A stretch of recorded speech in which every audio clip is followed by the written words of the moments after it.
Titan is a board game for 2 to 6 players.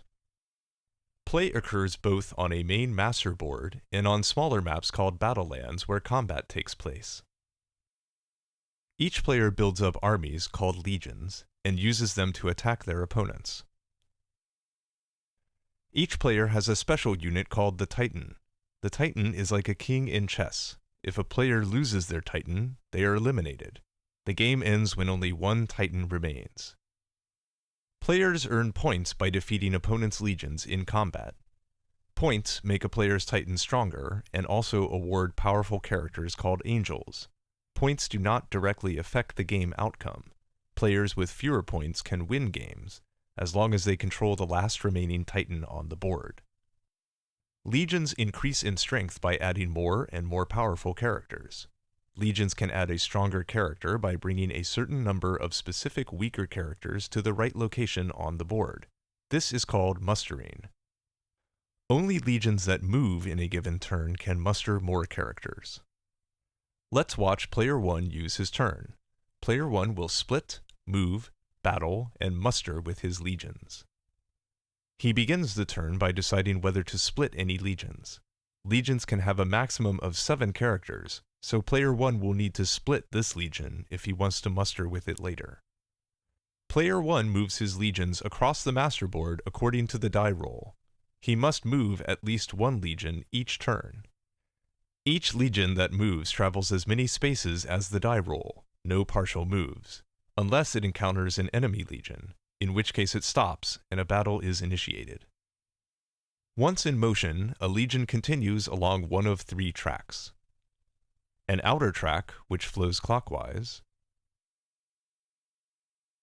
a middle track, which flows counterclockwise, and an inner track, which can flow in either direction. Legions that begin their turn where 2 tracks touch may change which track they are on. Changing to a track that is further inward than the current one is optional, but changing to a track that is further outward is forced. Legions have many options moving through towers, which are not part of any track. Player 1 chooses his moves to gain musters and improve his position. He must move one of the 2 legions he split earlier. For now, let's assume he does not attack with the legion in the lower left. Any legions that moved during the turn, including those that fought battles, can now muster according to the terrains on which they have landed. Only one muster can be chosen per legion. If Player 1 decides to attack, the defending legion first has the option to flee. Fleeing forfeits any opportunity to damage the attacking legion, but the attacker only earns half points.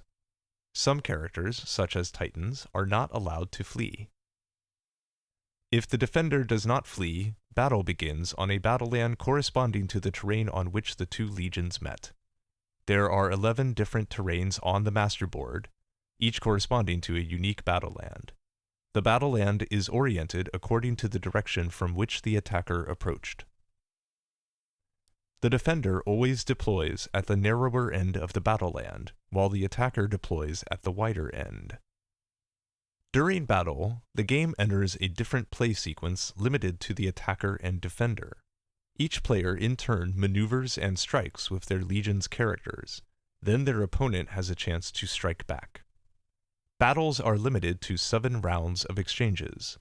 If any defending characters remain at the end of the 7th round, the defender wins automatically but does not earn points. Again, we'll follow Player 1. His characters can maneuver up to the number of spaces indicated by their skill, the number in the lower right. Characters can generally move in any direction, but the existence of hazards may impede their progress. Characters cannot usually move directly through occupied spaces. Some characters can fly, which allows them to pass through occupied spaces and also bypass most hazards that would otherwise slow them. A character that ends its maneuver next to an opponent must strike. Once engaged, neither character can move again until one character has been eliminated. If there is more than one option, the player may choose which to strike, but each character only strikes once in a round. Characters deal a number of blows equal to their power rating, the number in the lower left, each with a chance to hit related to their skill, the number in the lower right. Each character can take up to their power rating in damage. Some characters can range strike or attack from a distance. Range strikes have a maximum distance of the skill of the attacker and deal damage at half the normal power rating. Characters can only range strike if not already engaged with a melee opponent. After player 1 finishes striking, player 2 can immediately strike back. Even characters who have no hit points remaining can strike back one last time. Both the attacker and the defender have ways to add a single character to their legion mid-combat. The attacker can summon an angel from another legion on their first maneuver phase after eliminating an opposing character.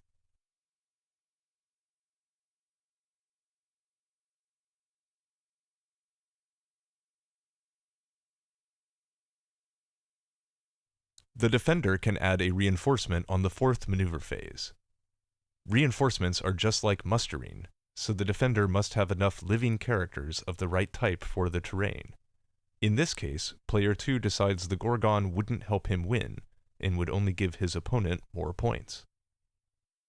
After the battle, points are awarded to the victor for all eliminated characters. Only the victor earns points. Each 100 points earns the victor 1 angel, and also increases the power factor of that player's Titan, even if the Titan was not part of that particular battle. At each 500 point mark, rather than an angel, the victor earns an archangel, one of the most powerful units in the game. If a Titan is eliminated during battle, all remaining legions for that player are removed, and the victor earns half points for them. When only one Titan remains, the game is over. That completes the tutorial. Good luck and enjoy the game.